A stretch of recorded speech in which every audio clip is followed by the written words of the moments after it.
call to order the June 25th meeting of the Cary Town Council. I want to thank everyone for joining us from your home this evening as we continue to follow the governor's stay-at-home orders. We are streaming tonight's meeting virtually.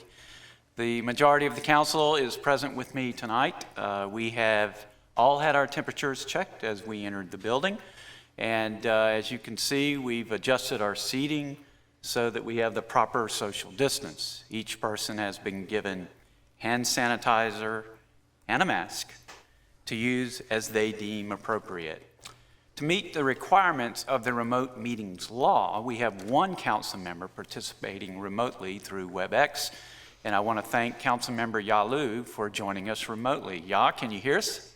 Yes, can you hear me? Yes. Hi. Thank you. Hello everyone. Yeah. Not far from you. I can hear you. Okay, very good. So for our ceremonial opening, I'll recognize Councilmember Bush. Thank you, Mayor. I wanted to take a moment to recognize that June is Pride Month. As we know, Cary is a welcoming community, an exceptional place to live, work, play, learn, and raise a family. And we recognize the importance of equality and freedom and the value of celebrating our diverse community. As our citizens have seen, we recently moved forward on the creation of a task force to dive deep into human relations, diversity, and inclusion here at the town.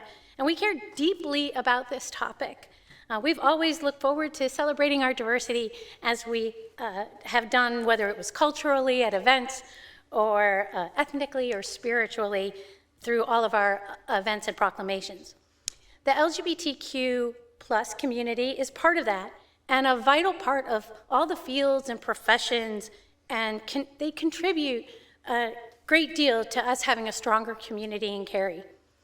We're strengthened by our rich diversity, whether it's ethnic, cultural, racial, gender, sexual identity, all of those really contribute to the vibrancy of our town. We also recognize that the CDC has said that LGBT teens are at a significantly higher risk of being bullied, victims of violence, and have increased suicide rates. And I want our young people to know that are in the community, regardless of their sexual orientation or their gender identity, that they should feel valued, empowered, safe, and supported in our community. And to celebrate Pride, we've been lighting the downtown fountain in rainbow colors from 8:30 to 11 p.m. nightly. It'll continue through the rest of June, which is Pride Month. And then on June 28th, in recognition of the Stonewall riots in 1969, I think 51 years ago, the image of our Pride Month flag will be displayed on the Cary Arts Center from 8:30 to 11. So I hope folks get a chance to see it, while being, of course, socially distant. And with that, I'll remind those that are on WebEx to mute, and we will stand for the Pledge of Allegiance. I pledge allegiance to the flag of the United States of America and to the republic for which it stands, one nation, under God, indivisible, with liberty and justice for all. First order of business is to adopt the agenda. Is there a motion to do so? So moved. Second. There's a motion and a second. All votes have to be roll call, starting with Councilmember Liu. Aye. Councilmember Mayor Pro Tem France. Aye. Councilmember Yarha. Aye. Councilmember Robinson. Aye. Councilmember Smith. Aye. Councilmember Bush. Aye. And I vote aye as well, so we do have an agenda. We move now to recognitions, reports, and presentations. During a regular meeting, we would usually use this time to recognize any scouts in the audience who may be attending as a requirement of their community citizenship and community badge. But since we don't have an audience of scouts, we would like to reach out to our scouts, and we have one that we would like to recognize that we do know is watching and attending. And he's a member of Troop 204, which meets at Westwood Baptist Church in Cary. And we're going to give you applause whether you're here or not. So thank you so much for watching this council meeting and working on your citizenship and community badge. We now move to our third item, which is Public Speaks Out. The instructions for submitting comments for our Public Speaks Out were attached to the posted agenda. Participants had the opportunity to send comments through email, 311 online portal, and regular mail. All comments received before noon today were emailed to the council, and a printed copy was given to council at tonight's meeting. At this time, I'll open up Public Speaks Out, and I'll call on staff to summarize comments received before noon. Okay, we had Megan Hardy, who wrote in supporting mask, Nick Barslow, who wrote in about the Corey public hearing, Emily Roberts also wrote in about the Corey public hearing, Conchita, I'm sorry if I mispronounced that, the support of wearing mask, Erica Wash, she wrote in about the types of roles the police officer plays in our community. Evelyn Doblins wrote in about actions related to the Obama pledge. Kim Roman, requirements of wearing a mask. Molly Enos, support for the requirements of wearing mask. Stephanie Bryant, also the requirements of wearing mask. Janice Lozano requested to know the demographics of traffic stops, and Mary Collins wrote in for the support of the quarry. Thank you. So we do have some live callers this evening, Yes. and you'll introduce them, and then I'll ask them to confirm their identity before they speak and remind them that they have 3 minutes each for their comments. And I have a timer that I can watch, but they need to be cognizant of those 3 minutes. Yes. Our first speaker on the line is Kara Lizarta. Ms. Lazard? Hi, yes, hi. This is Kara Scott. My address is both Foliage Circle, and I want to thank the council for hearing me. I'm here to seek suggestions for police reform and racial equality in our town of Cary. Kudos to the town of Cary first on Obama's reform pledge. Also passed motion to create a Relations Inclusion Diversity Task Force. We're reading about these two. I think that changes to be made to challenge our leaders to accomplish more effectively and efficiently. On the reform pledge, I think the time of execution for summer 2022 is too far. I think policy makes time to move into phase spotlight. I would hate to see mediocre and effective. Ms. Lazarta, can you hear me? Can you hear me? Yes. Your comments are broken up, so we're going to go to a next speaker and come back to you. And I'm hoping you can find a better spot where we can hear you, because we are trying to hear and your comments are broken up. We really want to hear you. If you can hang on the line, is that okay? Yeah, absolutely. I took it off speaker. Hopefully that's better. Oh, that's much better. Go ahead. We'll start over. You want me to start over? Wonderful. Sorry, everyone. I'm going to start from the top. Hi, my name is Carol Lazat. My address is 202 Foliage Circle in Cary. And I want to thank the council for hearing me. I'm here to speak about suggestions for police reform and racial equality in the town of Cary. First of all, kudos to the town of Cary on signing Obama's police reform pledge and passing the motion to create a Human Relations Inclusion and Diversity Task Force. But after reading about these two updates, I think there are changes that could be made to challenge our leaders and accomplish things more effectively and efficiently. On the reform pledge, I think the timeline of execution for summer 2022 is too far removed. I think this gives policymakers time for the movement to fade from the spotlight. I'd hate to see mediocre and ineffective reform passed because of this effort dragging its feet. And also want to know how citizens know that an impartial third party will do the review of police use of force. How does the council plan to limit bias in this investigation? Actually, on the Human Relations, Inclusion, and Diversity Task Force, Councilmember Bush did a great job of addressing some of my concerns. I loved hearing you speak on that. I think it's a great idea. But I also want to focus on what Cary has not done yet. Raleigh has adopted the 8 Can't Wait policy for police reform, but I have not seen anything on Cary's website. There's also this motion to defund the police right now, and I took a look at Cary's 2020 operating budget and how our funds are allocated to the police. To break down the numbers, I saw that $21 million was allocated to personnel services in the police budget, with Cary police salaries averaging around $54,000 and 206 full-time employee equivalencies. That's $11 million paying our officers, which is great. But I want to know what the other $10.5 million is going to. How can we reallocate this to things that will help disadvantaged populations? Racial inequality permeates all aspects of our social systems, starting here can help end systemic racism. That $10.5 million could go to things like public housing, schools, feeding hungry kids, or things police are usually respond to first anyway, like domestic violence and mental health, resources for those populations who need help there. I was going to speak on body cam and dash cam footage in relation to the recent events in Wilmington.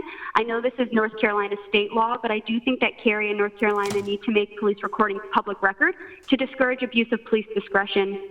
I know we have very low crime rates in Cary, and we don't have to worry about our police beating people in the streets, but systemic racism exists even here, and I hope the town of Cary will strive to be a leader amongst the communities in North Carolina and our country by enacting swift policy change. If I have time, I'm going to leave you with a short Martin Luther King quote that really spoke to me. He says, "Our lives begin to end the day we become silent about the things that matter." I think these things matter, and I do want to thank the council for allowing our citizens to have a voice in these things. Thank you for your time. Thank you. Next speaker. Our next speaker is Mark Stevenson.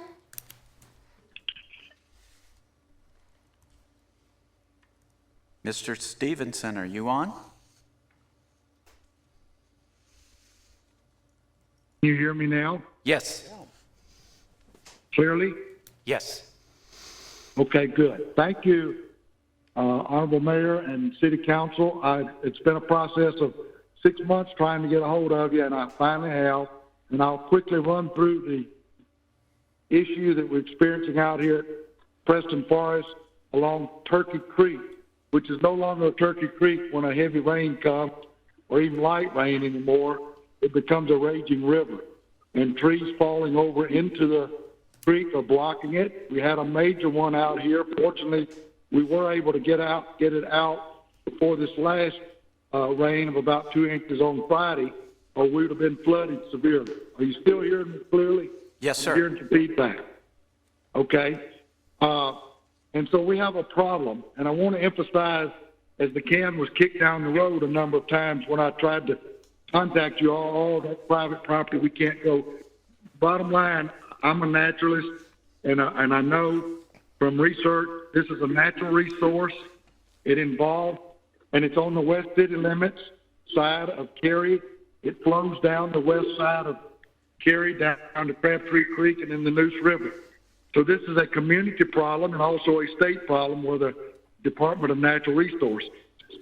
We met with the City Council 10 years or so ago, our community out here at Preston Forest, for you to allow the developers to come in and develop up along Davis Drive and High House Road.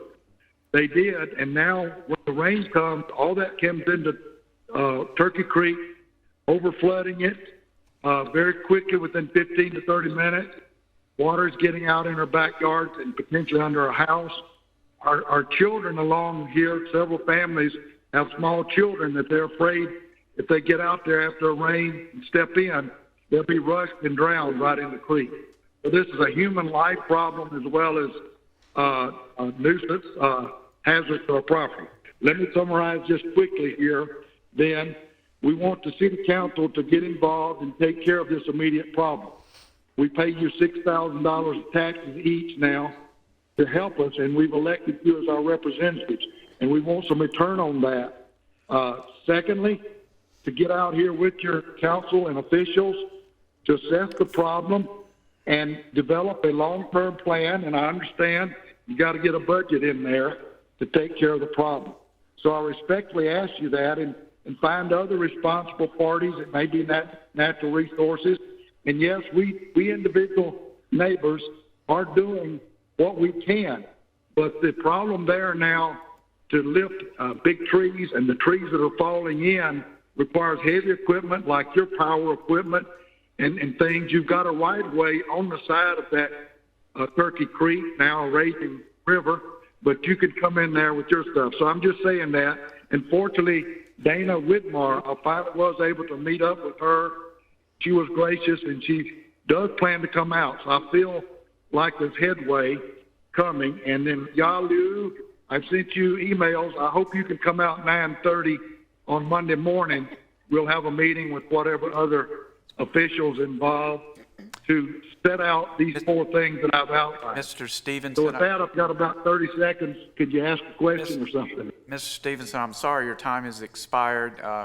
if you have additional comments, if you'd please send them, we'd certainly like to read them. And of course, you already have a staff contact, and so she'll be working with you, and I'm sure she'll provide us additional information.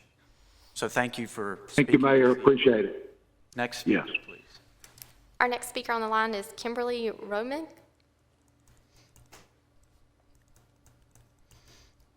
Ms. Roman, can you hear us?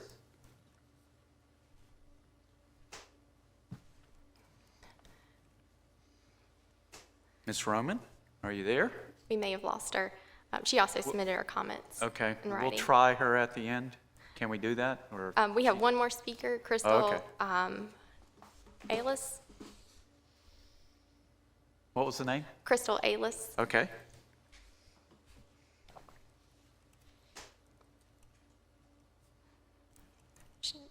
She may not be on the line as well, so. Hello? Can you hear us? Any more speakers? No more speakers. If you're trying to get in touch with us and we can't hear you, we apologize. We're doing our very best. Make sure you contact us with your information. We'll make sure that every council member gets a copy of your comments. And again, thanks everyone for calling in this evening and participating in Public Speaks Out. All right, we'll move on to our next item, which is consent agenda. For the benefit of people watching our meeting on TV, we're going to take a moment to review our consent agenda items. Please keep in mind that one vote approves all of these items. On the consent agenda, we have water shortage response plan update, resolution for tax collection for the 2021 fiscal year, final action on 20A03 Charles Edward Gates and Christine B. Gates trustees annexation, calling for a public hearing on 20A01 7117 Carpenter Fire Station Road annexation, consideration of right-of-way closing. Would council members like any of these items pulled from the consent agenda for discussion? If not, I would entertain a motion to approve the consent agenda. So moved. There's a motion Second. and the second. Now the roll call vote. Councilmember Liu? Aye. Mayor Pro Tem Frank? Aye. Councilmember Yerha? Aye. Councilmember Robinson? Aye. Councilmember Smith? Aye. Councilmember Bush? Aye. I vote aye as well. Motion is unanimous. Consent agenda is approved. We now move to public hearings. Same rules apply for public hearings that applied for Public Speaks Out, with one exception. Speakers now have 5 minutes for their comments. As the public speaks out, the instructions were in the agenda for tonight's meeting. And participants had an opportunity to email their comments or dial into 311 or send regular mail. And all comments received before noon today were emailed to council, and a printed copy was given to council at tonight's meeting. So I'll open the I'll recognize the first public hearing, which is a recommendation of fiscal year 2021 proposed budget. And we had a budget public hearing on June 11th, as required by law. This is an additional opportunity for input on the budget, and Town Manager Stiegel will provide the introduction. Chief Financial Officer Karen Mills will present the staff report, and then we're going to open it up for public input, and council will take action on the budget tonight after our discussion. Mr. Stiegel. Thank you, Mayor. Before Karen begins her formal presentation, I wanted to make a few comments, beginning with some very important acknowledgments.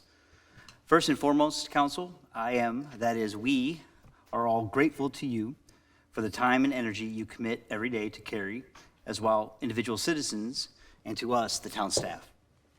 I have never worked with a more extraordinary group of elected officials in my more than 2 decades of public service.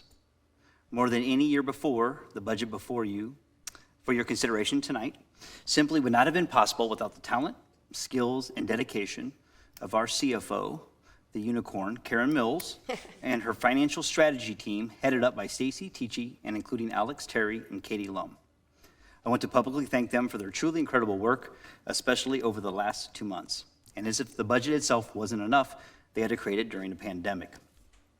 Also, and always contributing, are our department directors, many of whom are here tonight in the audience in appreciation of you, Mayor, and the entire council. Like the council, our town staff comprises an extraordinary collection of what I believe to be the finest group of public servants in any community in the country. And finally, I want to thank our citizens for their trust and confidence and involvement in keeping Cary Cary. As Karen will detail shortly, Cary is different from most other local governments because we budget all year long, not just in the last few months of each fiscal year. We refer to it as our rolling budget process, and it's most notable during our special quarterly meetings where we bring you budget updates as well as opportunities. Sometimes these opportunities are in the form of a new or expanding program, or sometimes it's about ways to be more effective through equipment purchases, and it could be about stopping doing something that doesn't make sense any longer. The message here is that Cary is a dynamic community, constantly impacted by things we can and cannot control.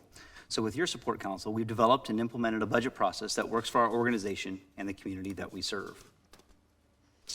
So if we could get this slide up, now I have a little technical. That's the opening. Let me see, there we go. So tonight I'm proposing one revision to my recommended budget in the form of a 4% decrease in our utility rate for the coming year. As you'll see from the slide, we use our utility fund reserves to pay for this charge, which totals about $2.6 million. Since it's substituting one revenue source for another, there's no change in the total proposed budget. I'm recommending this revision based in large part from several of my conversations with council members, especially Don France, Mayor Pro Tem France, who ultimately asked me to look into it. We examined the concept carefully, and we determined that this one-time reduction would not only work, but actually made sense given how much money has accumulated over time in our utility fund reserve.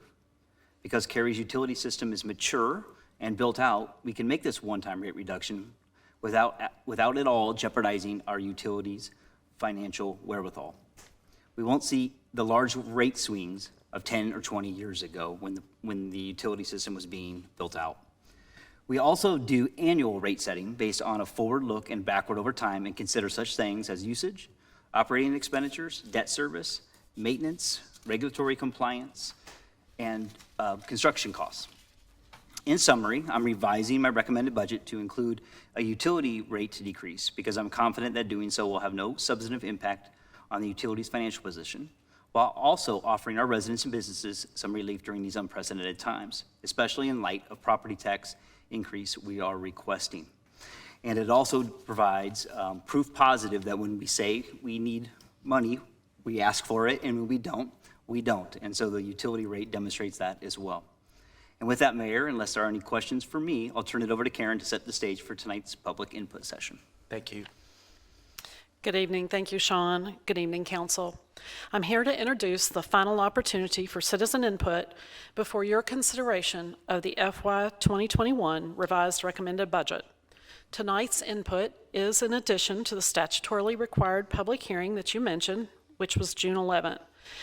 The revised recommended budget totals $427.6 million for both operating and capital expenditures.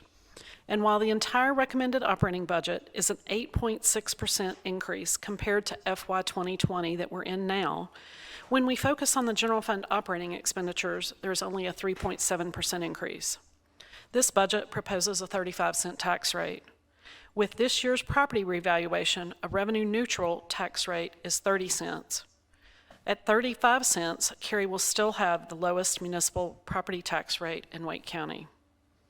As you know, the proposed budget holds steady on many important factors and pushes forward on others.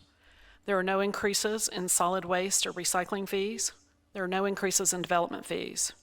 There are no new positions, despite continued growth in our population. There's no merit increases or cost of living increases for employees. And as Sean discussed, the revised recommended budget actually decreases our volumetric utility rates by 4%. Many people are particularly interested in funding for our nonprofit partners that deliver services to our citizens along with us. It has been Cary practice to fund an amount equal to $1 per citizen for a pool of nonprofits that supplement Cary's cultural arts, and another pool of $1 per citizen for nonprofits that enhance other facets of quality of life in Cary for our citizens. Based on a rounded estimated population of 169,000 on January 1, the long-standing practice of financial support for each of these pools is included in the proposed budget, and you have a list of those details at your seat. This recommended budget does push forward on the priorities approved by 80% of our voters last fall in the Shaping Cary's Tomorrow bond referendum. The remainder of projects are included in future years in our capital improvement plan. Other long-term planning included in this year's recommended budget is funding for land acquisitions that will lay the groundwork for future facilities. This summary shows you bond projects that we can get started in FY 2021 with this recommended budget. We would begin projects for improvements in streets, sidewalks, and intersections, and we would begin work on additional downtown parking as we prepare for the downtown park that has already been funded and is in design. It includes 2 new parks west of Highway 55 that are funded with $11 million of bond authorization. Black Creek Greenway and other park improvements and renovations, including the skate park, would also move forward with this recommended budget. As Sean discussed, this budget is based on listening to our citizens. We hear voices in a lot of ways, such as those of our boards and commissions members, social media, through the biennial survey, and the messages that you hear from conversations with citizens and share with us. As we were developing this budget, life changed, as everyone is well aware, with the pandemic. We reevaluated everything. We actually went through 13 different scenarios before we got to the recommendations that we've made tonight. We went and looked at those 13 scenarios and found common features in each of them. And it became clear that the priorities of our diverse population and our varied citizen interests are reflected in our values to provide community safety, our services, to maintain our infrastructure investments, and to continue to invest in the future. This revised recommended budget also remains true for the values close to my heart, financial stewardship, and the goals set forth in the Imagine Cary 2040 Community Plan. Tonight's public input opportunity is in addition to the legally required public hearing held June 11th. However, it's important to know, as we've mentioned, that staff requests budget public input year-round. On a monthly basis, we have and we will continue to prompt our citizens to share their thoughts and values. We use social media and we use the Bud Utility newsletter to consistently ask for them to talk to us. We provide multiple ways for them to talk to us: email, phone, Twitter, Facebook, whatever works for them. We're listening. Of course, citizens also always have the opportunity to comment at any public speaks out portion of your regular council meetings. Any citizen comments on the budget that come out throughout the year, we share in those quarterly reports. We advertise this public input opportunity beginning on June 12th, and we've shared 13 comments that arrived by noon today since that advertisement. And Mayor, once you open the public input session, I'll summarize those citizen comments. I'd like to touch on just a few process details. These dates highlight Council's official involvement in the formal budget process. And while this appears to be the end of a process for 2021, a long process, I would like to remind you that our process really is never ending. Almost everything in the budget, besides the tax rate, is eligible for reconsideration and amendment at any official council meeting, including our rolling budget review that occurs at every council quarterly meeting. So thank you very much for your attention to this crucial component of our fiscal management. And now is the time for public input on the town's FY21 budget. Thank you, Ms. Mills, and indeed, now is the time for the recommended fiscal year 2021 budget.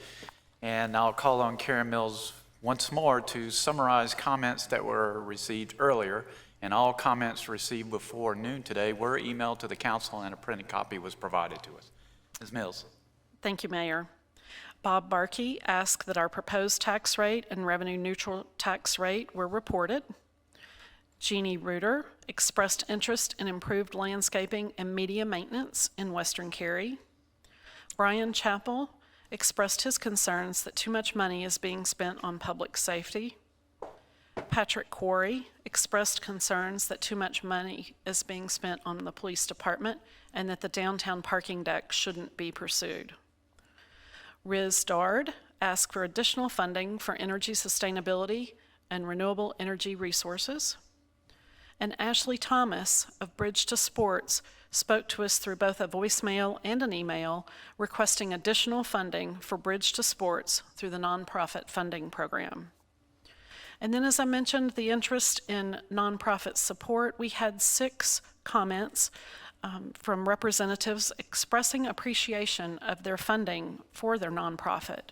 And that's Jeannie Hoffman of Gigi's Playhouse, Sangeeta Menon of Kieran, John Toma of Transitions Life Care, Ann Schmidt for National Alliance on Mental Illness, Kelly Navison of Raleigh Camerata, and Laura Moore representing Concert Singers of Cary. Thank you, Mayor. Thank you, Ms. Mills. We have No no call-in. call-in? Correct. Okay, so I'll close the public input portion of the public hearing and open it up to council members for questions, comments, thoughts, motions. I thought we do motions under the discussion part. I thought we closed the public hearing. You'll just close this public input session and then take the motion during discussion. Oh, very good, sorry. Never mind. Still dealing with this. Everything's strange to me, being virtual. So any comments before we move on to our next item?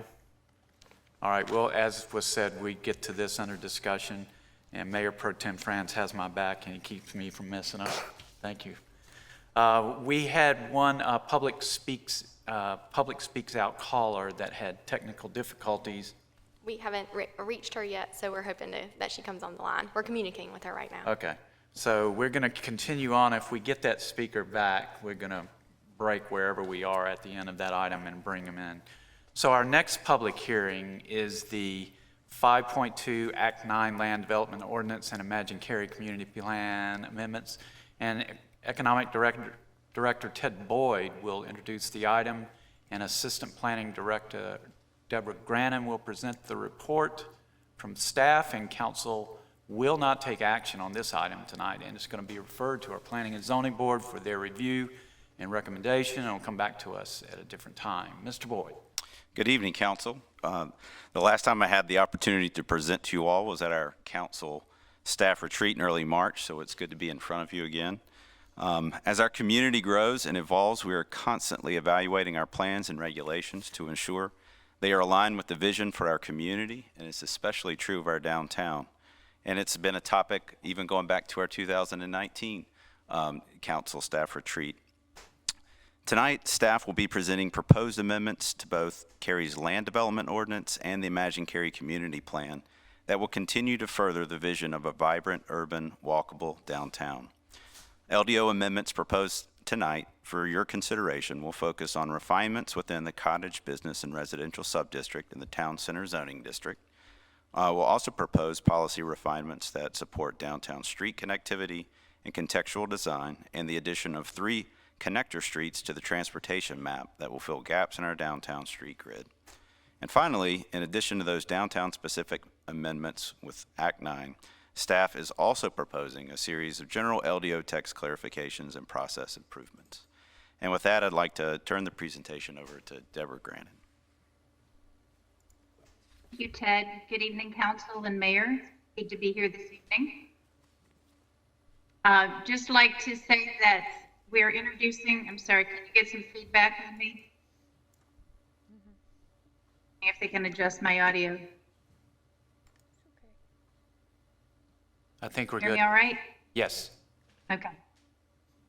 So what we're presenting for you tonight are amendments to both the Land Development Ordinance and the Imagine Cary Community Plan.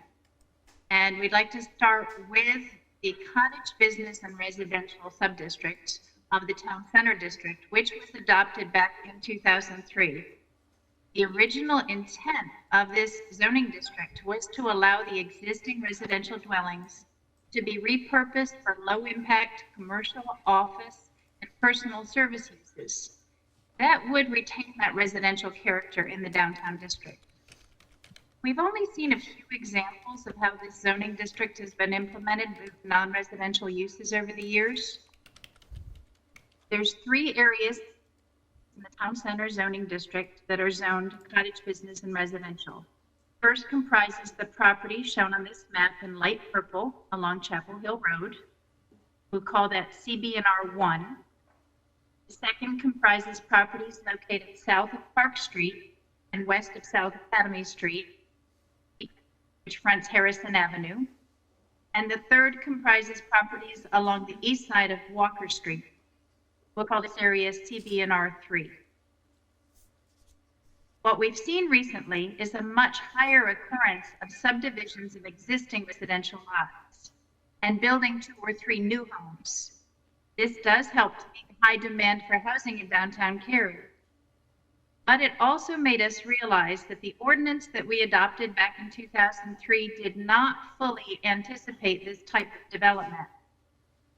Currently, the only dimensional zoning requirement for new residential development in CB&R is a 10-foot front or roadway setback. There are no minimum lot sizes, no minimum lot widths, or side and rear setback requirements.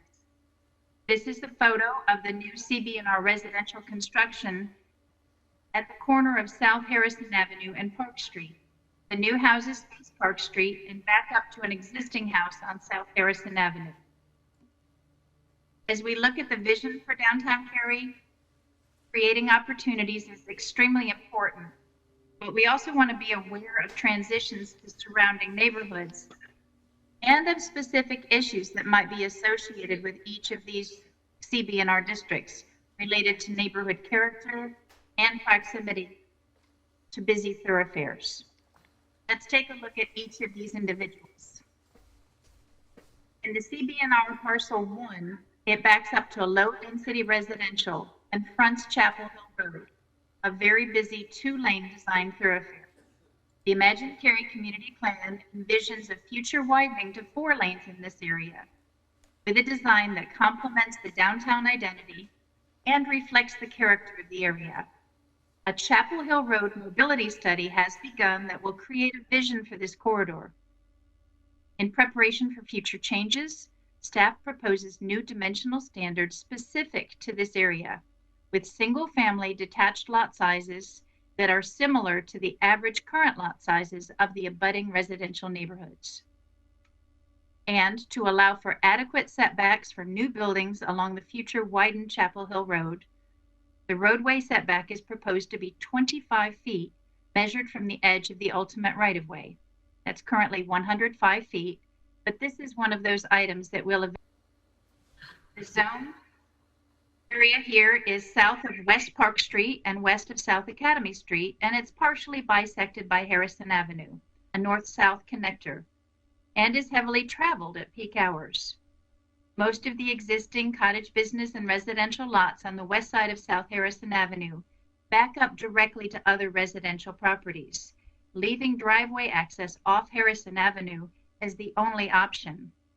For this zone, staff proposes the same minimum lot sizes as the CB&R 1 district along Chapel Hill Road, but because there are no plans to widen Harrison Avenue, the proposed roadway setbacks are not as wide.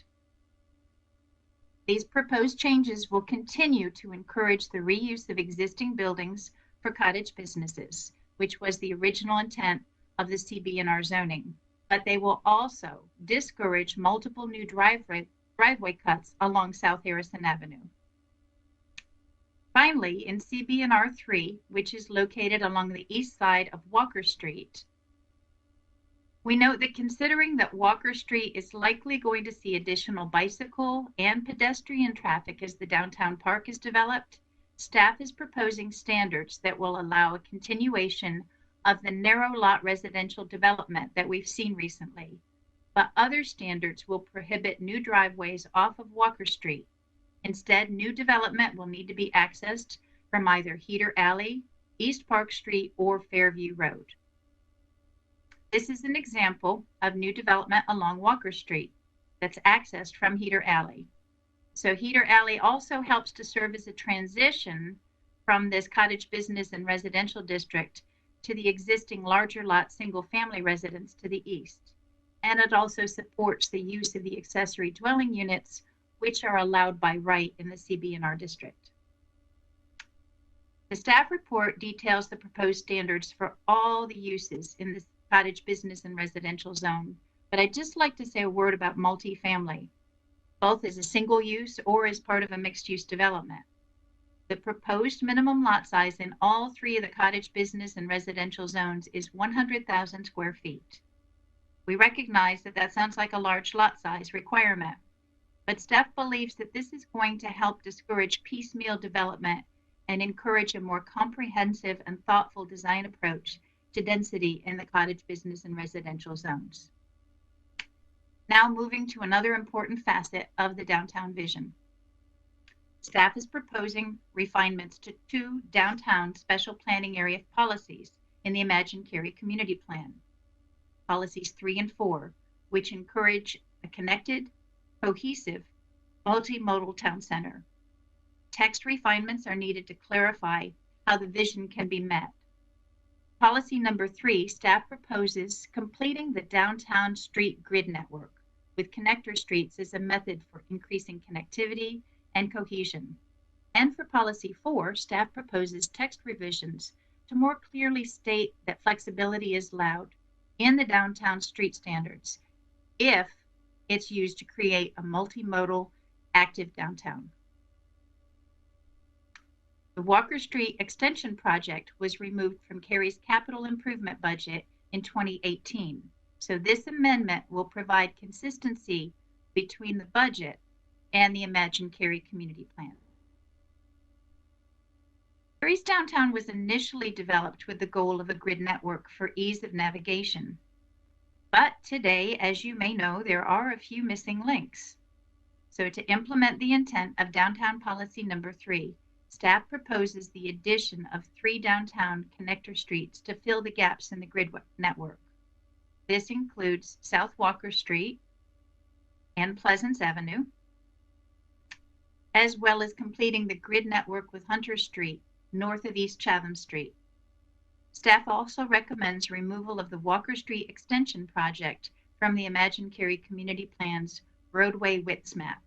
And this is to provide consistency between the plan and the capital improvement budget plan. So filling in the gaps in the street network, that's very straightforward. But anytime the staff comes to you and says that they'd like more flexibility, we feel like we'd like to provide a little bit more explanation. So we just want to touch on the fact that the goals of this amendment are intended to foster a more pedestrian urban downtown. And we'd like to note that other historic districts, such as Carpenter, have a similar approach with a context-sensitive approach toward flexibility in street design. And if the implementation of flexibility is implemented, it would be to promote better design for pedestrians, bike, and transit users. Finally, in addition to the downtown amendments we've presented, staff is proposing a series of technical LDO amendments, which are detailed in your staff report. I'd like to call your attention to one item, that is to remove the requirement for a quasi-judicial review of non-residential development plans of 100,000 square feet or greater. And just point out that this would only apply in cases where the applicant has voluntarily completed a traffic impact analysis and makes all of the recommended traffic improvements. This would apply anywhere in town and would not just be isolated in the downtown district.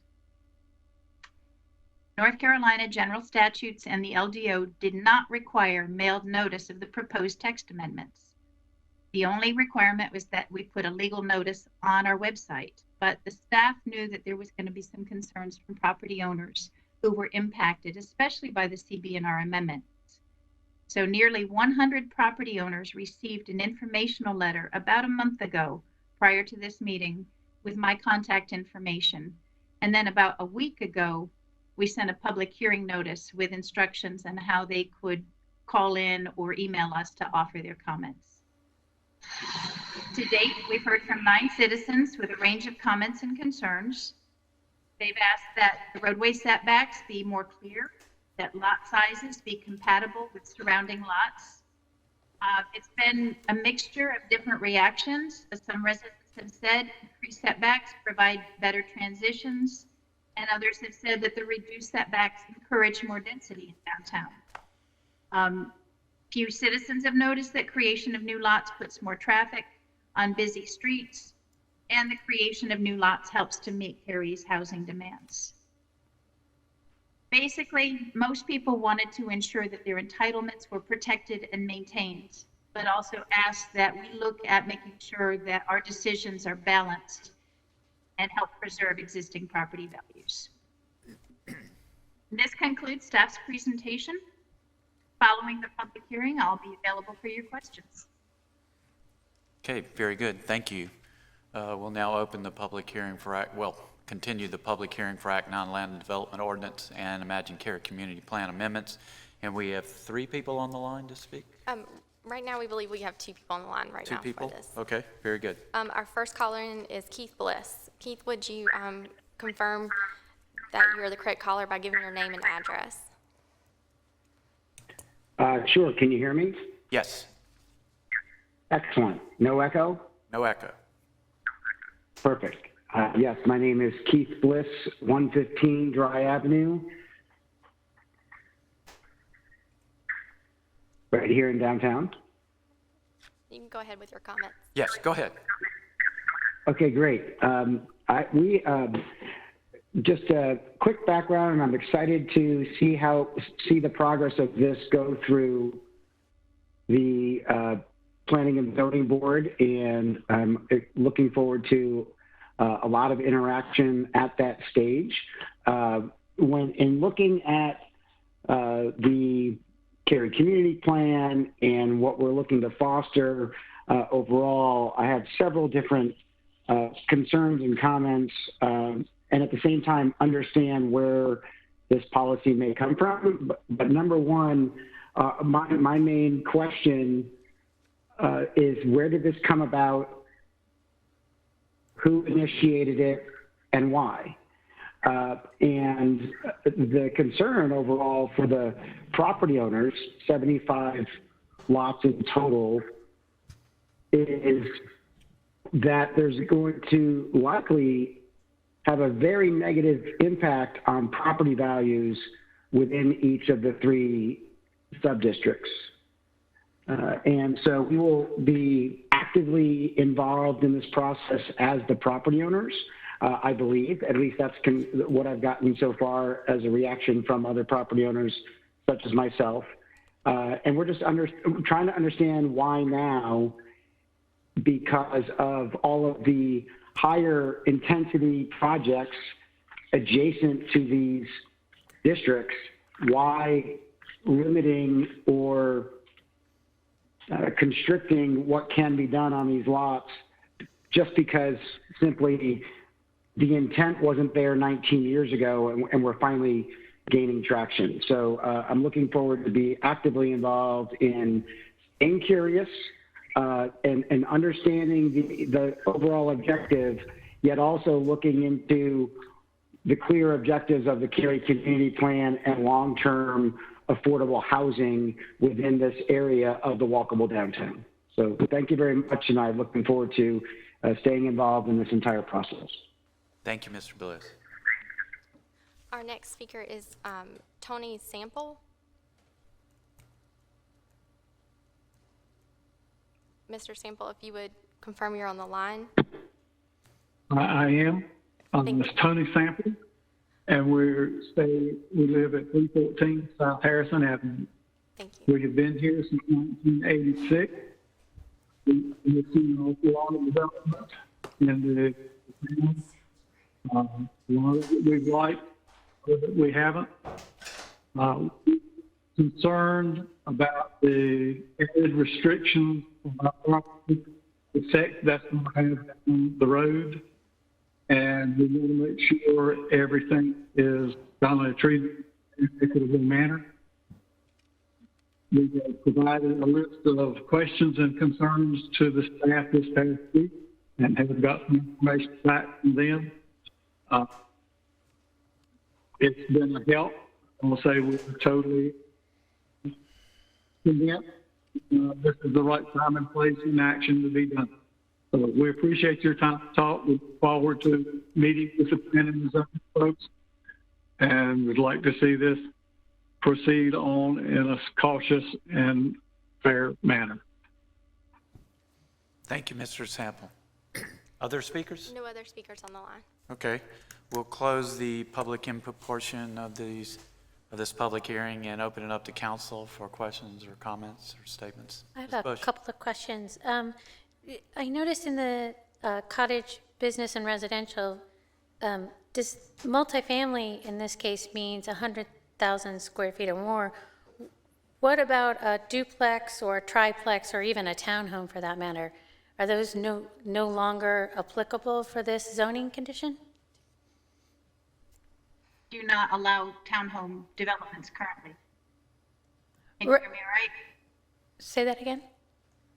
We're not proposing any changes to the existing uses, and townhomes are currently not allowed, and that would remain the case. But a duplex or a triplex? Duplexes are allowed. I don't believe triplexes are. I'll confirm that for you. Okay, thank you. I just wanted a little bit more information about the definition of multifamily. Any other questions or comments before we move on? So the Planning and Zoning Board will get this item and they'll send us their review and recommendation at a later date. And we'll make an action at that time. In the meantime, I would invite citizens who spoke and others who are watching to contact us, contact Ms. Grannon or Mr. Boyd. They'll be glad to answer your questions and help with any of your concerns as this goes through the process. Before we move to our next public hearing, I believe we finally got our Public Speaks Out speakers. So we're going to go back to Public Speaks Out. Yes, we do have Crystal Allis on the line. Crystal, would you confirm that you're on the line with your name and address? Yes, Crystal Alice, 209 Dowell Drive. Thank you. Go ahead. Thank you for the opportunity to speak. I just wanted to say that we have organized as a small group of concerned citizens regarding the wearing of masks, and we are looking to the town to inform us as residents about how you will go about enforcing Governor Cooper's mask mandate. We are in favor of the mandate and are looking forward to having that curtail the virus, we hope. And we're just looking for the town to give us some feedback on how it is you're going to enforce that and help our small business owners enforce that. Thank you. I believe our town manager already has an answer. Well, the most complete answer today is we have no idea. However, we obviously are going to formulate a plan that's going to be very, very heavy on public education, like most municipalities. We also will do it in conjunction with other Wake County municipalities. And so that work will begin in earnest next week. And it's going to be a challenge for all municipalities. I want to be very clear about that. And so we'll work through it. There's going to be pros and cons to everything we do. But it's hard to envision there being, Councilmember Bush and I had a conversation this morning about what enforcement is, and that can be a lot of different things. And so we want to make sure that there's a good understanding in our community about what that looks like, while at the same time not putting our police officers in a position where they can't win. Right. So. I think as a matter of protocol, Public Speaks Out, we're here to listen, not to answer all those questions. There's a time and a place for that. So, Yep. My apologies. I'd rather you park your thoughts and go through the due diligence that you'll go through. And I just don't want to get in the habit of every time a person speaks, Public Speaks Out, we're going to rebut them. That's not the intent of Public Speaks Out. Okay. Thank you. Next speaker. Yes, we have another speaker on the line, Alistair McGregor. Would you confirm by giving your name and address? Hi, my name is Alistair McGregor. I'm at 150 Shad Lane. Thank you. So I would like to talk about a proposed satellite annexation that's being considered by the town of Cary. But first, I would like to say I'm glad to be here before you tonight. I'd originally prepared my comments for a meeting in March, but as they say, better late than never. The proposed development, 19 Res 26, is in Chatham County. It's at the corner of Mount Pisgah Church Road and New Hope Church Road. My goal is to ensure that you're aware of how this proposal is evolving and that you are aware that the vast majority of surrounding residents are still not in support of it. On March 4th, there was another neighborhood meeting, and there have been some developments. The meeting began with 58 people signed in and even more in attendance. Some difficult questions were asked. But first, a correction. The initial presentation by the developer stated that this proposal was for 165 houses. They meant 150. The updated proposal does not seem to accommodate much of the feedback from the first meeting. Key differences from the old to the new proposal are reduced neighborhood buffers, reduced road buffers, except for the New Hope Church Road entrance, and increased lot size along the width of the Chatham development, about 1,000 square feet. I believe they were not listening. One of the questions asked during the neighborhood meeting on March 4th was, how did you adapt your proposal based on the input from the council and neighbors in 2014? I sensed surprise at the question, and there was no answer.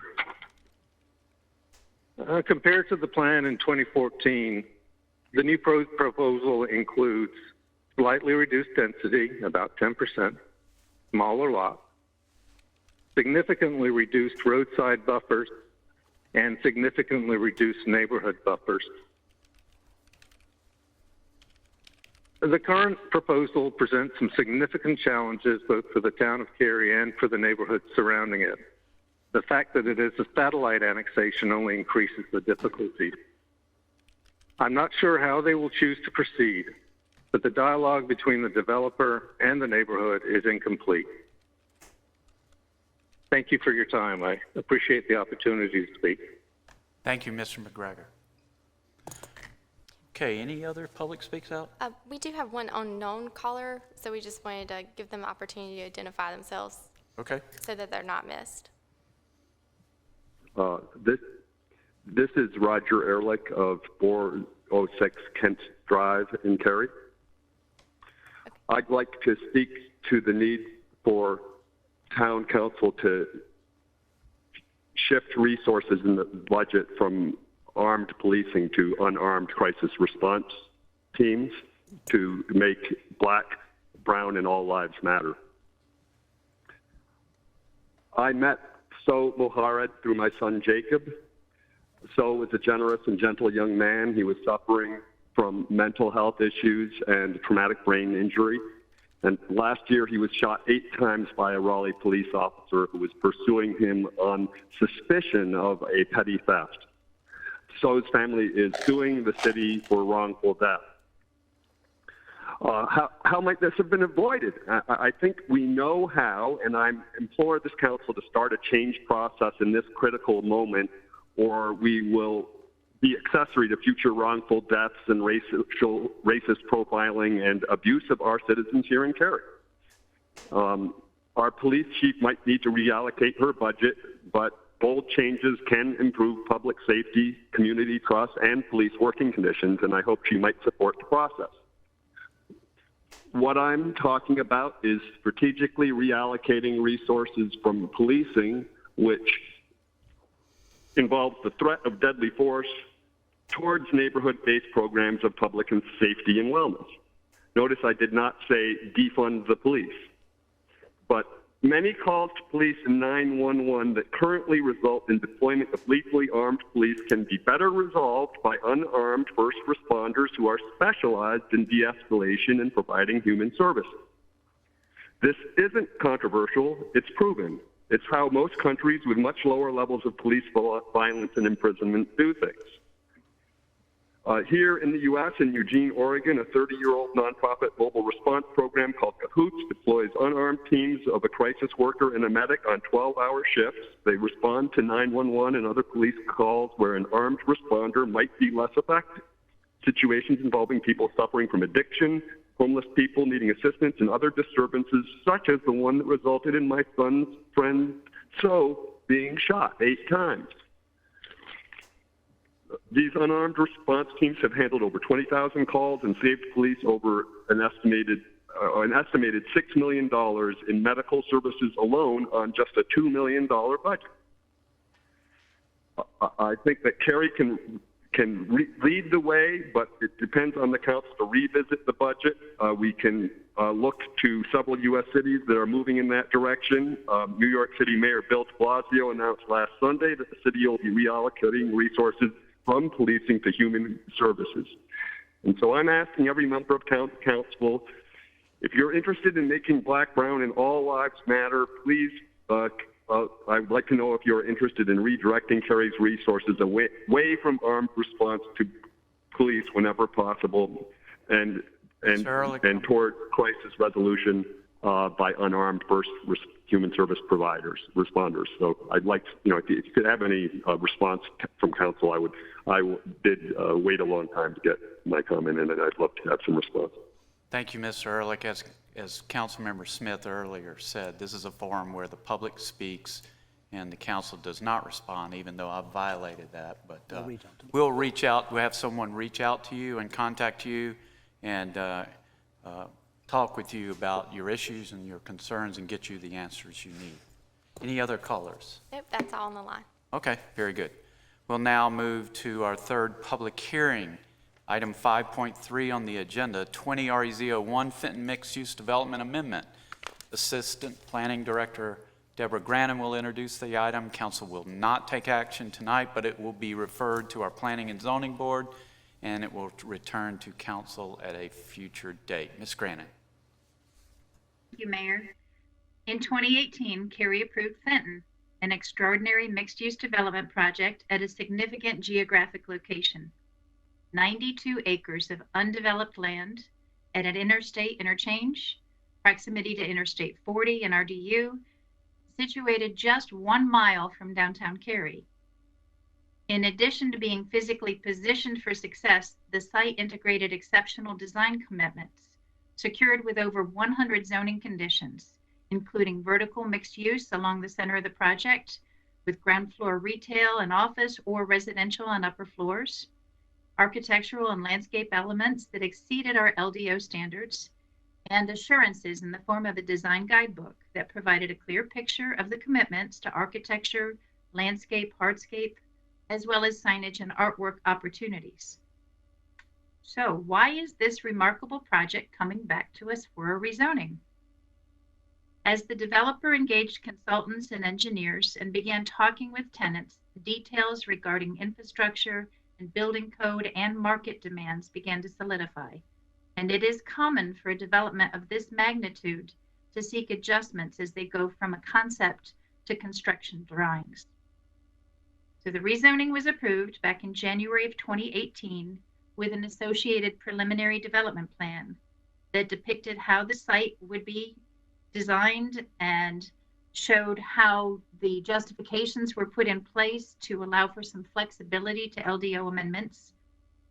And now the project is well underway. The developer has submitted a number of development plans to the town for review. Several of these plans have been approved. Retaining walls are being constructed and utility connections are currently under construction. And with a preliminary development plan, staff has limited administrative authority to make adjustments during the development plan review process. Once we start looking at the engineered drawings, we realize a building footprint might need to change due to soil conditions or topography, or once road design is finalized.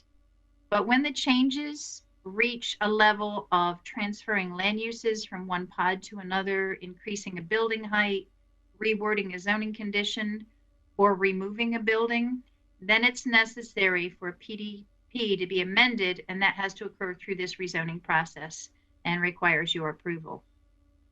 I would like to point out that minimum and maximum square footage of the non-residential uses and the number of dwelling units are all proposed to remain the same. Proposed land use changes include expanding the use options for several building pods, and this is in response to the applicant's desire for more flexibility and to help them accommodate future development in Phase 2 by requiring vertical integration.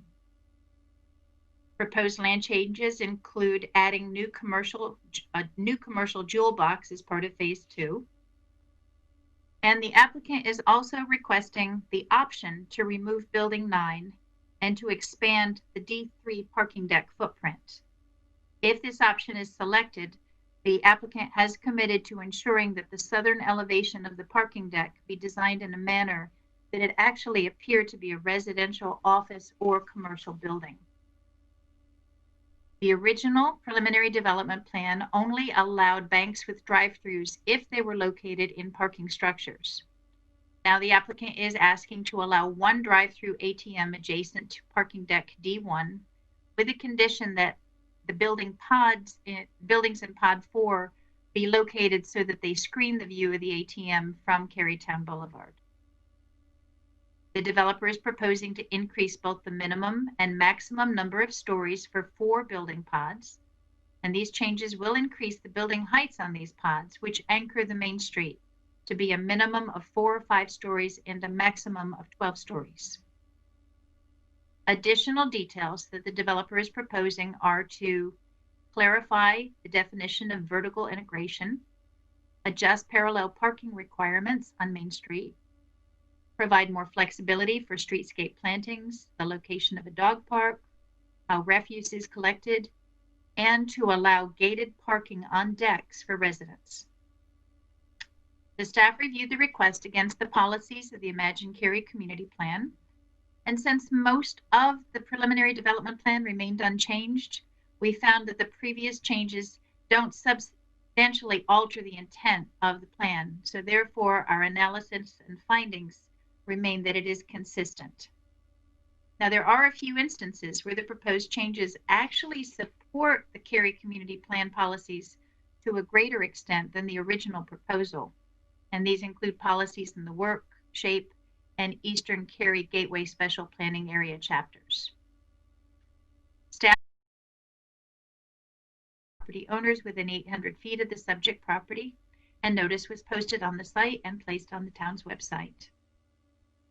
We held a neighborhood meeting in person back in March, and there were approximately 7 property owners in attendance.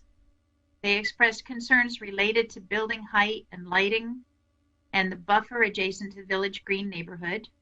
They wanted to understand traffic impacts and mitigations. They asked why the parking deck was changing and why Building 9 was being removed. They wanted to know when the greenway would be built. And ultimately, they wanted to know when would the development open. So this concludes staff's presentation. The applicant, Mr. Abbott Goodwin, is on the line to provide his comments. And following his comments and the public hearing, I will be available for your questions.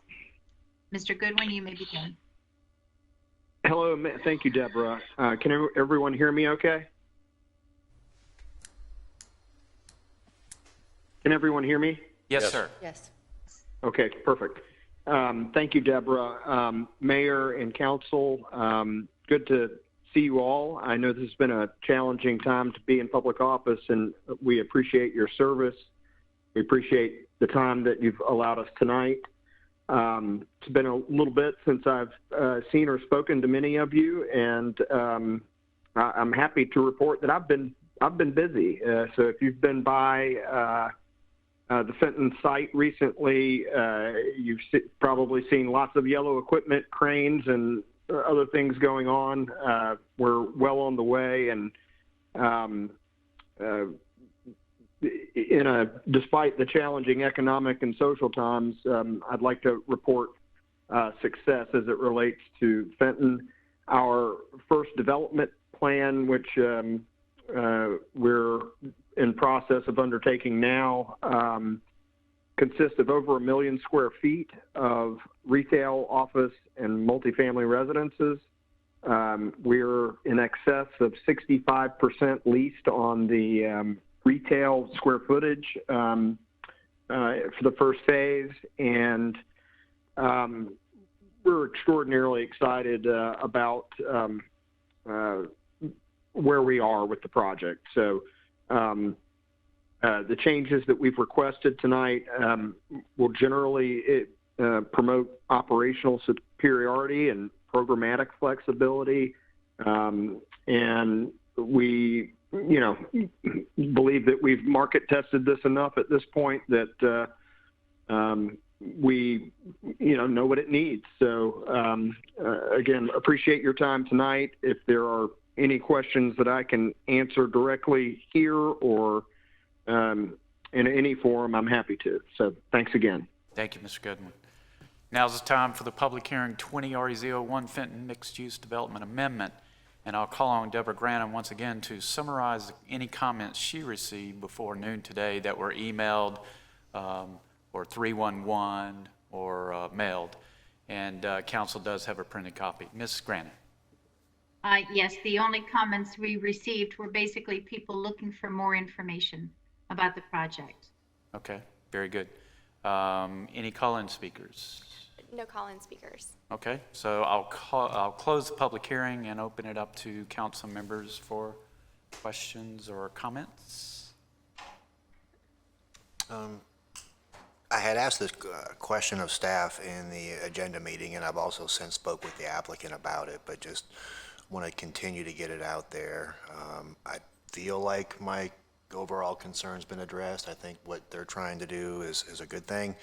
But initially I had concern with that, long linear Main Street where it was all one contiguous section where they've since, broken it up with a road and then you've got pieces on both sides. I've since learned more about why that is. They'll be able to shut it down for festivals and events and those kinds of things, but I'm still just looking for a little more information how that might all work together when there's not festivals or events or concerts and things like that. And then just when they were going through the slide with the proposed building heights, it seems like forever and a day ago since we've had some of these conversations about it, but I don't remember why we ever went with a maximum for office square footage. I kind of thought we were headed down a path where we didn't really care about, we wanted minimums but not maximums, I mean, the height's not a concern to me. I don't know why we want to put a limit on some of the office buildings either, but I don't know if we really had those discussions when this came to us originally or not. But Okay, other comments, questions? I'll just throw in something really fast. I don't know why we had the maximums on the office. I'm not sure, unless we were concerned that if we didn't, that the office would overwhelm the site and we wouldn't have enough residential integrated into it. I don't know. Because, we still had the minimums on the residential. So I'm not sure. But as I look at that aerial that was presented to us with, going back a couple slides where you see the grocery store, I have a regret that we did not consider what the view shed was going to look like from these buildings, especially when you get into like 12-story buildings, which we didn't anticipate, but even a 6-story building. The rooftops of a rooftop of a grocery store is one of the most ugly sights there is. And I regret that we didn't consider that and, try to get the developer to put, something above the grocery store for parts of the grocery store so that it wasn't just one level big roof. And I hope that as this project goes forward that it doesn't turn out to be kind of like this ugly site, for all those buildings that overlook that grocery store. I think I was thinking about what it looks like to look out of surface parking, but I didn't contemplate that ugly rooftop. So it's a regret. Other comments? Yeah, I think, kind of echo that, the sense that we're not used to the whole idea of taller buildings. And I think it's natural and it's actually, this is a great site where I-40 is and everything else. And, so you bring up a good point. I think it's just like we're not used to thinking about, that view shed. And I think if there's a lesson learned here, that we start thinking a little bit about that. I can recall, some of our inner city trips and one in particular, to Oklahoma City, you know, we were having meetings at some of their tallest buildings, and it was really a shocker to look down and just see the eclectic mix of ugly is the only way I can say it. And so that's just an interesting point. I think we can learn from this. I'm not sure, you know, I'm glad to see they're raising the heights on some of those things, particularly where they're located. But I think that's good feedback, and I just wanted to echo that because, you know, I do think that we should really be thinking about that for the future. Other comments, questions? Okay, this goes to our Planning and Zoning Board, and if you're watching this meeting and you have comments or questions, be sure to send them to us. Ms. Grannon will help you with questions or comments that you have about this process. It goes to our Planning and Zoning Board for their review and recommendation, and we'll be seeing it in the future at a future meeting. All right, that takes us to discussion items. Our first discussion item is storm drainage request at Foxworth Subdivision. Director of Special Projects Dana Whitmire will present the staff report, and council may take action. Ms. Whitmire. Good evening, Council and Mayor. As you know, the town is implementing an adaptive approach to stormwater, which focuses on empowering our citizens using a variety of tools that mitigate the impacts of flooding. Some of the tools have been available for over a decade, including the Private Drainage Assistance Program. In fact, this photo is the first parcel restored to open space and revegetated under that program. The Imagine Cary Community Plan supports work towards environmentally responsible stormwater and floodplain management. Flooding circumstances exist in areas of the town developed prior to current regulation, primarily in areas developed prior to the year 2000. To help address these concerns, the town is utilizing dynamic modeling to monitor impacts, including the recently completed model for the Walnut Creek watershed and initiation of modeling work in the Swift Creek watershed. That same modeling technology is also used to evaluate properties under the Private Drainage Assistance Program. In 2018, staff brought to you a petition under that program from residents on Jodhpur Drive.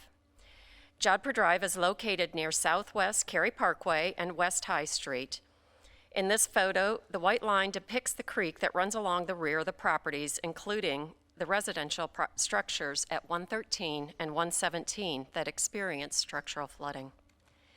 These properties were introduced to council, but the item was tabled to allow time for staff to work more with the property owners. Both of the properties in this request experience structural flooding. This photo of 113 Jodhpur is taken after a heavy rain event once the water had receded enough to get in the vicinity of the structure. The high water mark was actually at the second panel on the garage door shown above. Wow. Since 2018, staff worked with the property owners and reached agreement this year to acquire the two properties based on tax assessed value. Staff is pleased to recommend that council find that the purchase of 113 and 117 Jodhpur Drive is necessary to prevent damage from flooding and authorize the purchase, demolition, and conversion of the properties into permanent open space, including revegetation, under Policy Statement 35 and the referenced North Carolina General Statute. I'm available to answer any questions you may have. Thank you, Ms. Whitmire. I'll first open the floor, open the floor for questions, comments, and I'll call on Ms. Liu if she has any comments. No. Other council members, questions, comments, or motion? And the motion is at your desk. I move that we approve staff's recommendation to find the purchase of 113 and 117 Jodhpur Drive is necessary to prevent damage from flooding and authorize the purchase, demolition, and conversion of the properties into permanent open space under Policy Statement 35 and NCGS 143-215-55. Second. There's a motion and a second. Discussion. All right, roll call vote. Ms. Lou? Aye. Mayor Pro Tem France? Aye. Councilmember Yerha? Aye. Councilmember Robinson? Aye. Councilmember Smith? Aye. Councilmember Bush? Aye. And I vote aye as well. The vote is unanimous. Thank you, Ms. Whitmore. Thank you. We now move to our second discussion item, fiscal year 2021 manager's recommended budget. And our manager, Mr. Stiegel, will present the staff report, and council may take action this evening. Mr. Stiegel. Thank you, Mr. Mayor. I'll turn it over to Ms. Mills. Good evening, council. It's time for the council discussion on the budget. Remind you that we're looking at a $427.6 million budget for operating and expenditures, and a 35-cent tax rate, a 4% decrease in utility rates, no increases in solid waste or development fees, and no merit or increases, any cost of living increases or position increases for employees. Thank you, Ms. Mills. And I want to echo Mr. Stiegel's comments earlier. I can't imagine the challenges you had of creating this budget, one, and then doing it all remotely. Your staff has done an incredible job, especially with the shortfalls in revenue in the millions that you had to figure out how do we make this work. And so I know none of that could have been easy, and I really appreciate all you've done, and the council members as well. Up until the council meeting, council members are still talking about the budget and working on the budget and trying to get everybody in one place as we talk with each other individually. And so this was not an easy budget. There was a lot of sacrifices. I apologize to the town staff that we can't recognize you with merit increases this year, but a lot of us are taking those sacrifices where we work as well. But hopefully next year at this time, things will be much better, and the town will be in much better shape. The good news is, thanks to the great planning of our staff and our council, we were able to handle this pandemic and the millions of dollars in losses. So that's a hats off to the great planning of our financial department. So thank you very much for that. So I've said what I was going to say, and I'll open it up to my colleagues for their comments or questions or statements. Ms. Liu, would you like to start? Yes, so this will be my first year voting on the budget. And so tonight I would like to put on the hat of a citizen. So our property assessment has, shows that our valuation has gone up, and it's precisely because of the leadership and the decisions you've made over the years that has made this possible. So our citizens have benefited from your leadership. So with that, we will keep our tax rate the same. That means, we will see an increase in our property tax bill. But as a citizen, I recognize that this is not an ordinary time. This is a very challenging time, and I applaud the staff's efforts to work on this budget and come up with the decision, come up with the budget that allow us not only to hold steady, but also allow Cary to look into the future, to build a Cary that we all love, to continue to provide the excellent services that our citizens want us to provide. So I'm looking forward to hearing comments from you all, and we'll make a decision on this budget. Thank you, Councilmember Liu. Other comments? I'll go ahead. First and foremost, I want to echo your comments to, thanks to our staff, Ms. Mills and Stacy and everybody in the budget department. You guys do a phenomenal job year after year, and we just couldn't do this without you. You guys are amazing. I want to thank Mr. Stiegel and everybody in the manager's office for your help and your leadership on this. Very, very difficult year. I also want to thank my council colleagues, each and every one of you. I know we all spend a lot of time on this budget. We've, had meetings, we've had conversations, we've probably didn't have enough conversation. I think maybe, with the pandemic and the challenges that we faced, the process this year maybe wasn't as clean and sharp as it could have been. And, I'll take some of that responsibility. And so I hope that, I've learned a little bit from this. I think staff has learned from this. And I'm sure that, knock on wood, hopefully don't have to go through a pandemic again next year, that, there'll be some improvements made. But I do want to thank each and all of my colleagues for the conversations and stuff that we've had. It's been very helpful. It's been very valuable. I'll start with the good. I believe this budget's a good budget. I believe that it funds our community's vision and our expectations as defined by our citizens in the Cary Community Plan, and it continues to maintain the high levels of services that our community demands. It continues to invest in critical infrastructure and quality of life projects, and as well as the bond projects that were overwhelmingly approved in last fall's bond referendum. I think we've all talked about that, continued investment in our community will help to keep Cary great. The bad news is the tax increase, but it's not like anybody saw this COVID pandemic coming. As recently as early March, we were all at our council retreat and things were looking pretty darn good at that point, Revenues were great. No tax increase was planned, even with the bond projects. And 4 months later, here we are. So it's amazing how things can kind of turn on a dime. But, sales tax revenues projected to be down 20%. And the reality is, even with the increase, if it wasn't for conservative budgeting over the years and, and making sure that we had a nice, cash reserves and fund balance, that we'd probably be in a lot worse situation than we are right now. So, we've all had, like I said, numerous meetings and conversations, and we've all ran the multiple what-if scenarios with different tax rates and expenditures and stuff. And I'm still struggling with the projected sales tax revenue personally. I remain optimistic and think that it's actually going to turn out better than what's forecast, but I can't in good conscience take that risk, because if I'm wrong, then the end result means even a higher tax burden for Cary families in the future, and I'm just not willing to take that risk. But I will say that if I'm right and sales tax revenues beat projections, then I'm looking forward to a recommended tax decrease next year. But time will tell.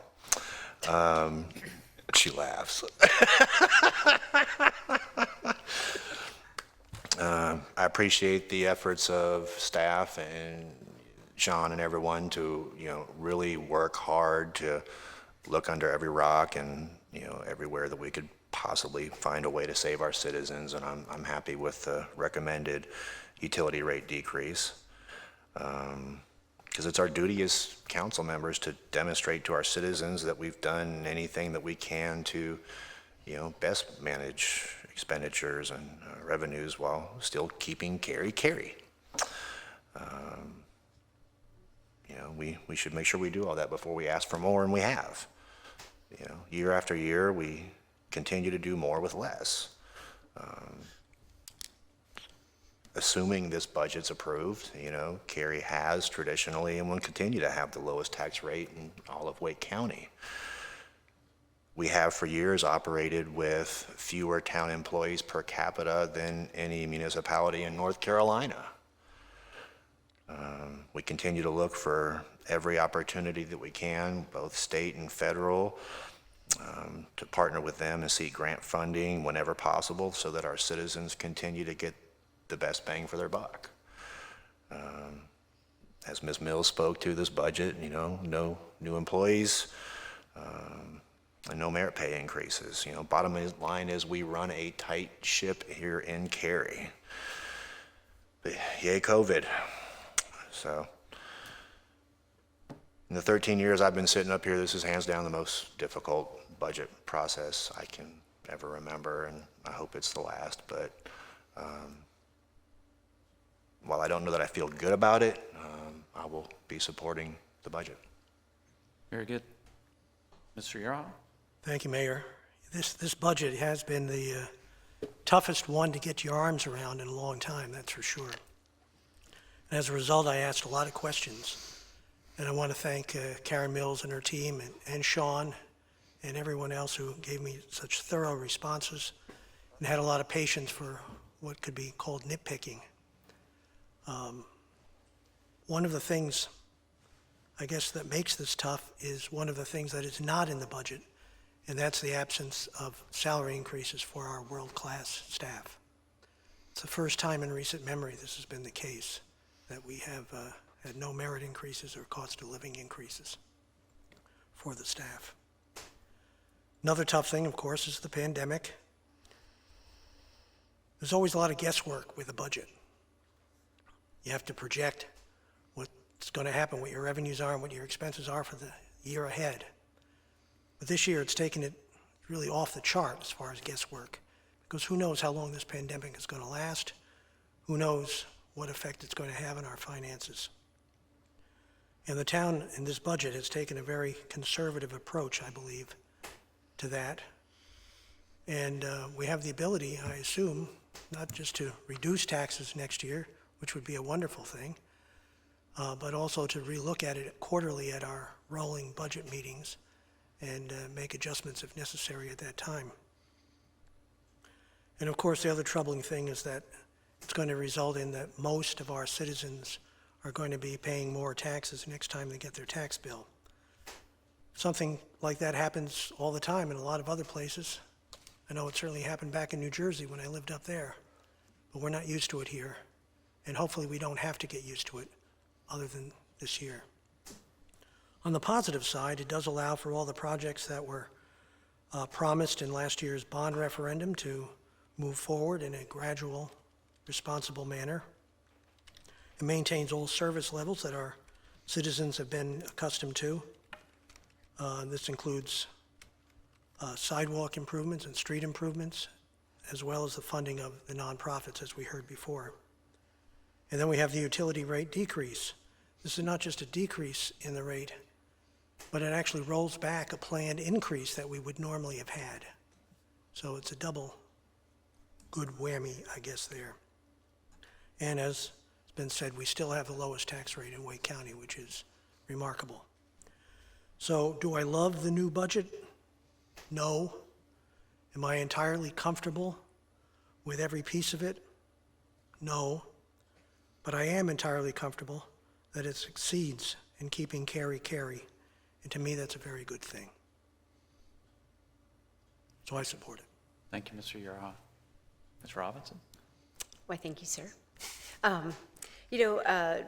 Just going out on social media and seeing what people have to say, and there haven't been a lot of comments on our budget, but there have been a few that have asserted that, anytime that a government increases taxes, that it's bloated government. And people who say that really don't know Cary, and they don't know that where we are today is the result of decades of very cautious budgeting practices. And if not for those practices, and if not for the fact that we have such fine management and great efficient use of our resources, our taxes would be a lot higher right now. Now, we have year after year put off tax increases, but on top of that, we have done things that are extraordinary in government. We run on an extremely lean budget, and I don't know if we run with the fewest FTEs as full-time equivalents, in other words, full-time jobs, of any government in Wake County, but I'm pretty sure we are. If not, we're one of the leanest governments. You compare the number of employees that we have per 1,000 citizens, and it is way lower than most local governments. And that is a testament to the stellar staff that we have in it and management. On top of that, we have maintained a very conservative fund balance for years. And for the longest time, we said, why are we maintaining this? We've had this question, should we be maintaining such a big fund balance? More than what the state recommends. And I thought the state required us to have a 1 month, but I found out from the local government commission that it's not a requirement, it's a suggestion. So if Debbie is watching from the Local Government Commission. I heard her. But we have maintained months of fund balance, and that means that we carried months of operating expenses should something crazy happen, like a pandemic. And because we did that, we were able to weather this better than we would have had we not done it. We would not be facing a 5-cent tax increase right now. It would be much higher because we would not have been able to weather it using fund balance. One thing I really hope as we move forward is that we are able to restore that fund balance that we have drawn down through this experience. The final thing I want to point out is that we did not move forward with this tax increase without input from our citizens. That tax increase was authorized by the citizens when we put out the last referendum, and we asked them, you would like these capital projects, is it worth it to you to have a tax increase to pay for it? And our citizens overwhelmingly said yes, it was.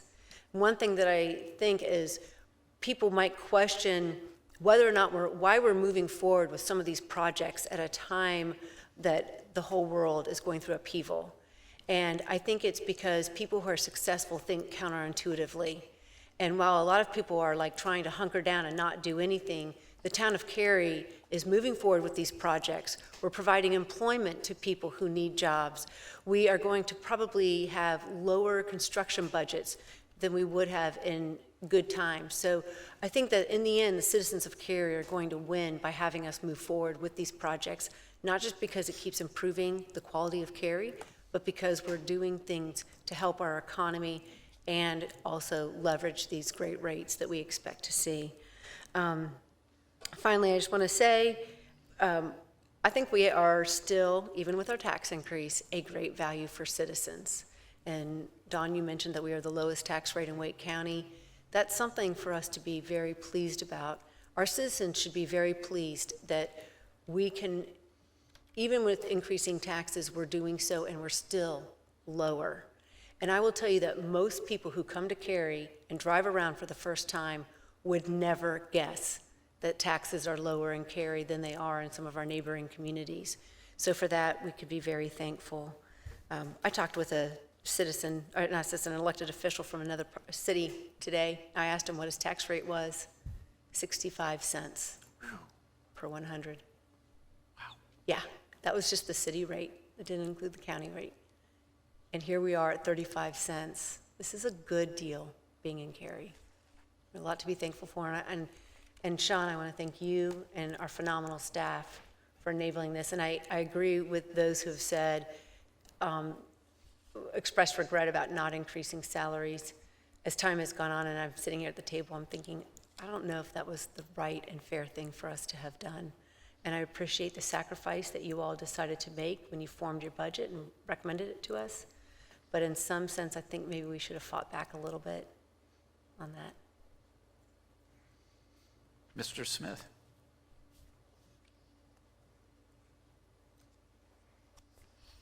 I appreciate all the comments I've heard.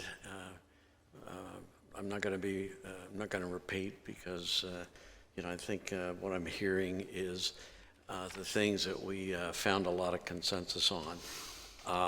It's interesting that I think for each of us, there's some level of heartburn about some aspects of the budget. But you know what? That just comes with tough, complicated decisions. After a while, you can whine about it and fall into the malaise our country is in, where we have, we're led by whiners rather than leadership. And what you get in Cary is you get leadership.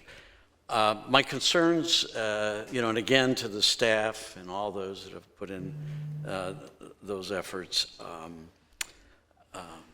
heartfelt thank you.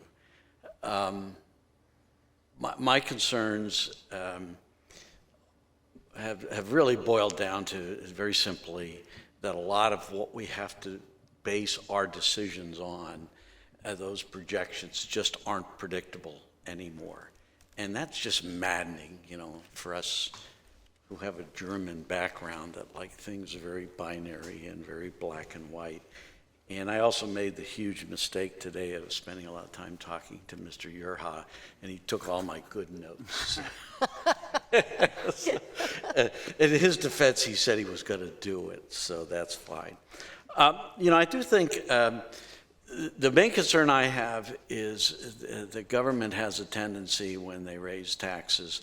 I don't want to get to the point where I want to say, I hope someday, the projections will prove us all wrong and we have to lower tax. But what I want to make sure is that we always keep in the forefront, what is our vision? What are we trying to do? And is this the way we're spending the money? Now, if in the future those projections become very positive, then I think we have to look at what are the things that are on our plate and what are those challenges that we may be simmering on. One of the things that we can take pride in this community is the fact that we show a lot of leadership in the environmental area. We are now putting on hold several key staffing positions at a senior level that will impact our vision as we deal with our environmental needs. I think it's important that we continue to challenge our staff and the leadership here in our community, that we work together with the tools that we have to continue to show that none of these things that are important in our community and in our world are going to be put on the back burner. We can't let these fads that come in and these literally hundreds and hundreds of emails from out of state telling us, what matters and what doesn't, and how we should be spending our money when they have no clue what we're allowed to and all those other dynamics at play. So let's just continue to be Cary. Let's continue to be the leaders. The view is a lot better when you're the lead dog in the pack, and I think that's important that we stay there and that we just continue to move forward. And those things that are near and dear to us, as Lori said earlier about diversity, we have a great program with Sister Cities that promotes that diversity, and I think that we're going to see with the forming of the committee and all the other things that are going on is that we're going to continue to show leadership in that whole arena of diversity and inclusiveness. We've showed it in the past in things with our police force, with Project Phoenix. How many people have written in and applauded us for what we've done to make our lower income areas safer? And what are we doing to help our community all feel welcome? We're doing those things. That doesn't mean we can't do much more. We can. But we're going to do it within this budget. I do not like the fact that we're doing the magnitude of the increase, but I understand it. And as Mr. France and all of you have said, so be it.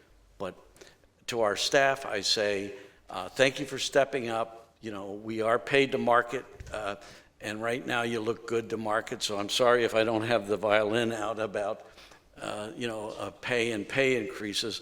We're going to be sensitive to that. I know that the leadership in town will look at that so that we keep you in the forefront. But I think that is a reasonable recommendation this year. And the other thing that is so great is our rolling budget. We get to see things every quarter, and we can make those adjustments. And so would I like to see some things differently? Yeah, I'm not going to echo those. They've been kind of echoed before. But the opportunity is there for us to be nimble, flexible, and fast on feet as things change. And we have that opportunity to do it. It's time to show our leadership. It's time to go forward with this budget. I will support it. And thank you again to our staff for all that they do. Thank you. Thank you, Mr. Smith. Councilmember Bush? My only comment is that for those folks who didn't get a chance to look and read our extensive budget, it is actually very easy to read. I think you probably think it's all kinds of charts, and they are all at the bottom, and Mr. Yurha, Councilmember Yurha, loves the back part because it's all Excel spreadsheet. But for those of us who like, bulleted line items and what you're getting basically for your dollar, it's a pretty good read. It gives you some really valuable information about Cary. But everybody's probably realizing now during the budget time the toll that the pandemic has had on municipalities. What you don't hear but probably are feeling in your own house are all the extra expenses that the town's been incurring due to the pandemic, whether it's cleaning supplies and services, operating supplies, equipment to enable employees, all of our employees to work from home that are normally here with us in this building. Increased overtime, significant amount of increased overtime expenses to fill the gaps that are caused by people that are asked to self-quarantine. Then there's, of course, the loss in revenue. All our facilities are closed. Cocoa booth revenue all gone.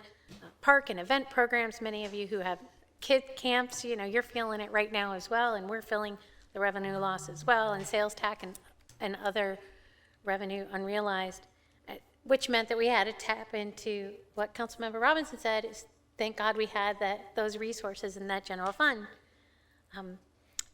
I also like to point out to our citizens that we have something in Cary that a lot of cities didn't have, is we had that fund. Some people call it a rainy day fund. And if that's what it is definitely raining right now. So thank God that we had that we can use it for the betterment of our citizens.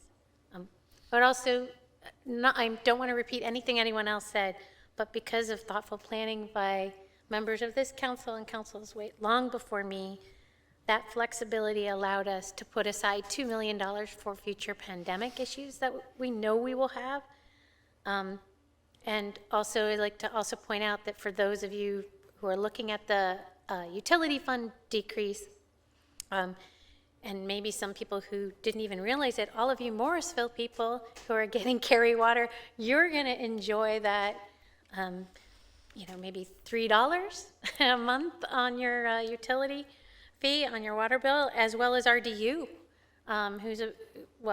when people are flying, would also be, who pays our water rates. They're also going to see their water bill reduced too. So, like Councilmember Yerha, you're not going to like everything in a budget, and this is a very difficult one.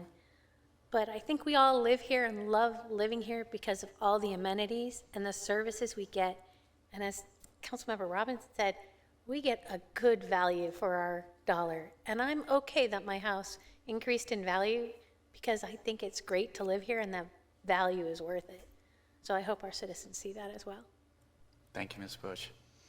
And now's the time for the question. I'll recognize Mayor Pro Tem France for the motion. I move that we approve and adopt the FY 2021 manager's recommended budget as revised, including the operating and capital budget ordinances and all related schedules and documents, copies of which were presented to council at tonight's meeting. Is there a second? Second? Roll call vote. Councilmember Liu. Aye. Mayor Pro Tem France. Aye. Councilmember Yerha. Aye. Councilmember Robinson. Aye. Councilmember Smith. Aye. Councilmember Bush. Aye. And I vote aye as well, which makes it unanimous. And before we move on, I want to say that very proud of this council. I can guarantee you if this was another council in another municipality, this would not have been unanimous. That's how hard this budget was. We were about to go on camera, and I had two council members in front of me, and we were still talking about it. That's not a quorum, in case you're counting. But it was that difficult, and all of the council members had very good reasons. They were passionate about their thoughts. The difference with these council members is they're looking for ways to agree. They're looking for ways to work together. They're looking for ways to make Cary better.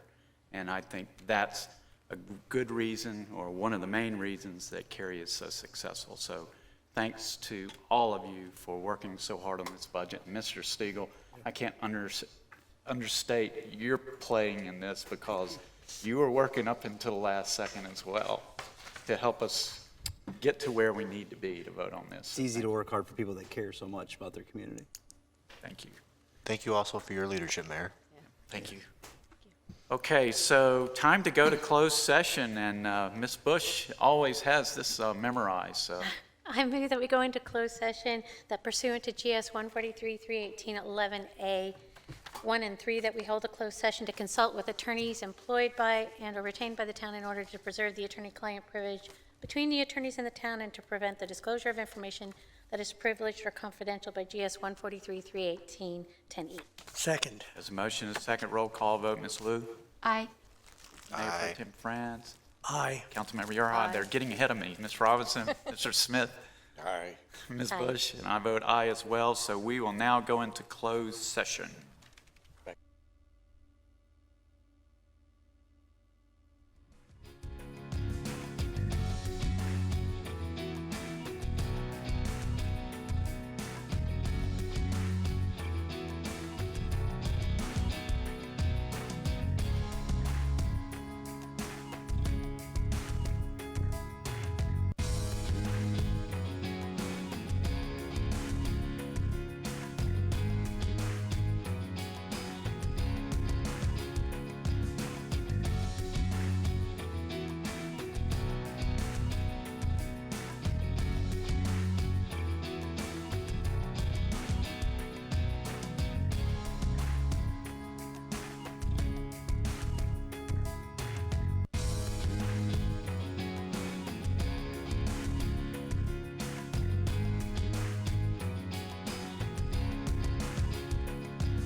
We'll reconvene our council meeting. I'll remind everybody that tomorrow is June 26th, and the governor has mandated that we all wear our mask. Let's keep everybody safe and wear our mask. And hopefully we'll be out of this pandemic in the near future, near being a relative term. There's no other business this evening, so I declare this meeting adjourned. Thank you.